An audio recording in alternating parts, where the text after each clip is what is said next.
He said, Tom, I'm sick and tired of this. We need to take action. I said, I'm with you. So he sent a tweet out last night. ICE officers will use whatever means necessary to arrest every one of those people that throw a rock. The games are over. Welcome back to America First. I'm your host, and today we're diving deep into a recent statement from an immigration enforcement official that's been making waves across social media. Before we get started, if you find this content valuable, please hit that like button and subscribe for more in-depth analysis on the issues that matter to America. Today we're examining remarks from what appears to be a high-ranking ICE official discussing current enforcement operations and policies.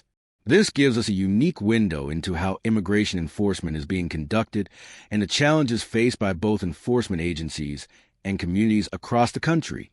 The official describes receiving a call about protesters throwing stones at ICE vehicles during operations. This raises important questions about public safety during enforcement activities. When law enforcement officers face physical threats, it escalates situations and can endanger both officers and bystanders.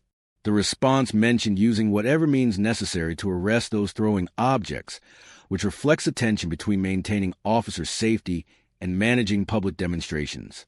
Across that line. Last night, I was sitting on my couch, actually had a few hours off.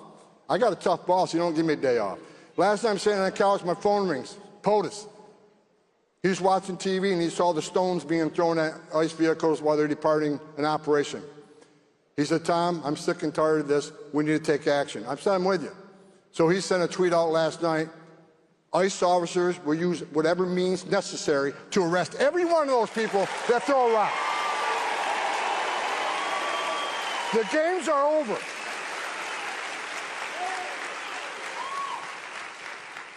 I'm tired of this shit. And for those people that want to protest ICE, I feel bad. I just had someone preaching and I'm up here, whatever. Right? If these protesters, these people with purple hair with a nose ring, live in their parents' basement, who don't work and want to go protest ICE, who are getting paid by people, if they think they're going to stop ICE or stop Border Patrol from doing their job, they got another thing coming. Because every time they double down, we're going to triple down.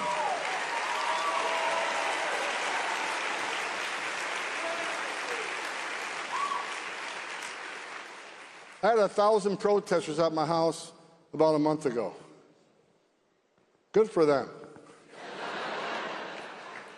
I wasn't even there. My wife's in Italy, so what the hell are they doing? They said they weren't very smart. But they don't understand. We're on a mission to make this country safe again. Every public safety threat, every national security threat we take off the streets of this country makes this country safer. And for those people who say, well, this mass deportation operation, what a racist and un-American thing to say. No, no, no, no. We just spent 4 years of massive illegal migration where 10.5 million illegal aliens came to this nation, to our borders. They're demanding due process. They're demanding the right to claim asylum. They demand the right to see a judge. Okay, but at the end of that process, he says you're going home, you're going home. Because that's due process. We don't have a choice. What's the choice? Let them stay? Is that the choice? Because if you don't show consequences, you're never going to fix the problem, and the next president comes in and undoes all the success we're doing. Bottom line is, we're going to enforce the law, unlike the last administration. We're going to hold people accountable. We will continue to prioritize public safety threats and national security threats, because they're the most important, they're the most dangerous to the community. But I'll say it again, if you're in the country illegally, you're on the table. It's not okay to enter this country illegally, it's a crime. It's not okay to ignore a judge's order of deportation, we're looking for you. We got over 600,000 illegal aliens with criminal records walking the streets of this nation. We got 1.4 million illegal aliens who had due process at great taxpayer expense, were ordered removed and never left. They became a fugitive, and we're looking for you too. We're going to run this operation. The characterization of protesters reveals the deep divide in how Americans view immigration enforcement. While the official describes protesters in dismissive terms, it's worth noting that Americans across the political spectrum hold genuine concerns about immigration policy. Some believe stronger enforcement protects American workers and maintains rule of law, while others worry about humanitarian concerns and community safety when families fear reporting crimes or seeking help. The official mentions a mission to make the country safe again by removing public safety and national security threats. This touches on a key policy debate about prioritization in immigration enforcement. Most Americans agree that individuals who pose genuine threats to public safety should be prioritized for removal. The question becomes how resources are allocated and whether current approaches effectively distinguish between different categories of violations. Regarding the 10.5 million figure cited for border encounters over 4 years, this reflects the significant challenges at the southern border.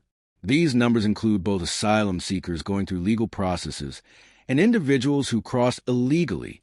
Understanding these statistics requires recognizing that not all encounters result in people remaining in the country, as many are immediately returned or processed through various legal channels. The emphasis on due process is particularly important. The official correctly notes that individuals in immigration proceedings are entitled to hearings and the right to make their case before a judge. This is a fundamental aspect of American legal tradition. However, the system faces significant backlogs, with some cases taking years to resolve, which creates challenges for both enforcement agencies and individuals awaiting decisions. The mention of 600,000 individuals with criminal records and 1.4 million who ignore deportation orders highlights the complexity of immigration enforcement. These numbers reflect real policy challenges that any administration must address. The question for policymakers is how to effectively locate and process these cases while maintaining community trust and ensuring that enforcement actions don't inadvertently harm public safety by making immigrant communities afraid to cooperate with police.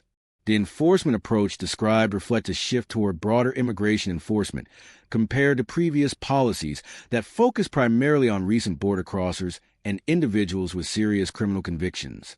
This represents a significant policy change that affects how resources are deployed and which communities are impacted.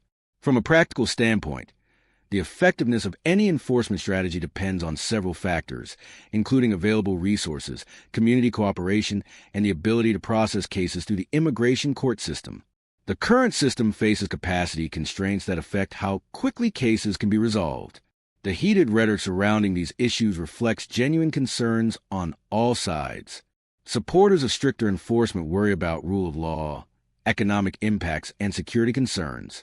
Those advocating for different approaches often focus on humanitarian considerations, economic benefits of immigration, and community safety concerns when enforcement actions create fear.